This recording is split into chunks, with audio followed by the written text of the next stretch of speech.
When we think about warfare, victory and defeat usually seem, well, pretty black and white, right? But what if a battle could be both? Today we're going to dive into the Battle of Taejon, a really brutal clash from the early days of the Korean War that is just a fascinating paradox. So how on earth does this happen? How can a battle be a crushing tactical defeat? I mean, with devastating losses and a full-on retreat, and yet at the same time be considered a decisive strategic victory? That's the big question here. And to understand it, we've got to go back to the desperate summer of 1950. Okay, so picture this. It's July 1950, and the 1st American ground troops are being rushed to Korea. We're talking about the 24th Infantry Division.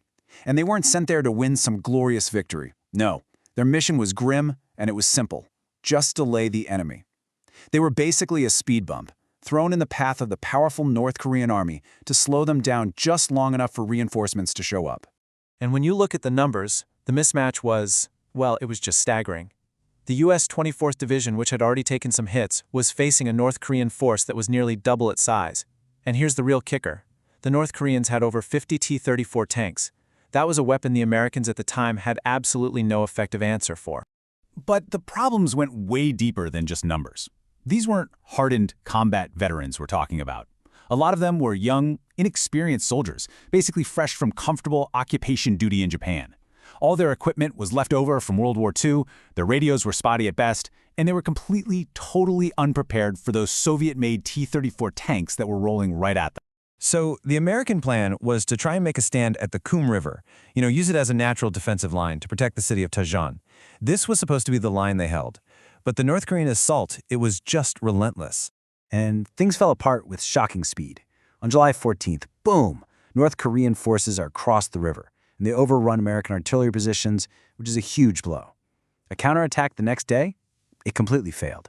And by July 16th, the entire defensive line had just crumbled, forcing a full retreat. Their first big stand lasted less than 3 days. With the river line gone, the battle spilled into the streets of Taejon itself. And let me tell you, this was not some organized, planned defense anymore. It was pure chaos, just a desperate struggle for survival.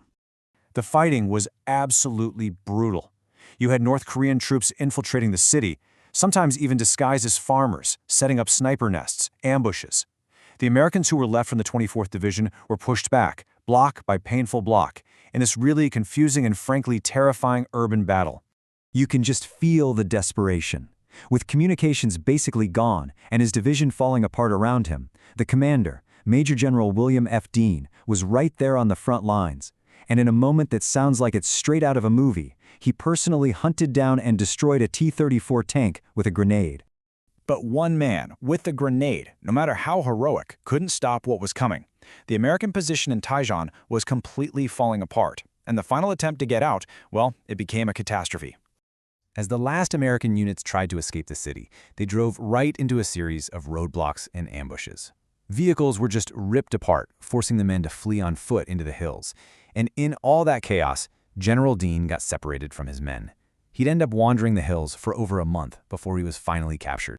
And the human cost was just immense.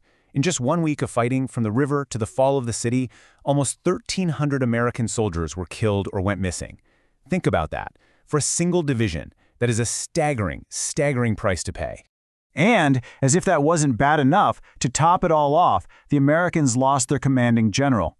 William F. Dean became the highest-ranking American officer captured during the entire Korean War. I mean, by any traditional measure you can think of, the Battle of Taejon was an unmitigated disaster. But this is where the whole story flips on its head.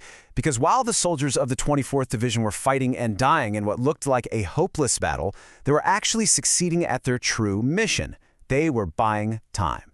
See, their real mission, the one that wasn't about holding territory, was just to hold out until July 20th. And against all odds, that's exactly what they did. Those precious days of delay they bought, that was everything. It gave other American divisions, the 1st Cavalry and the 25th Infantry, just enough time to pour into Korea and set up one last desperate defensive line in the south, a line that would become famous as the Pusan Perimeter.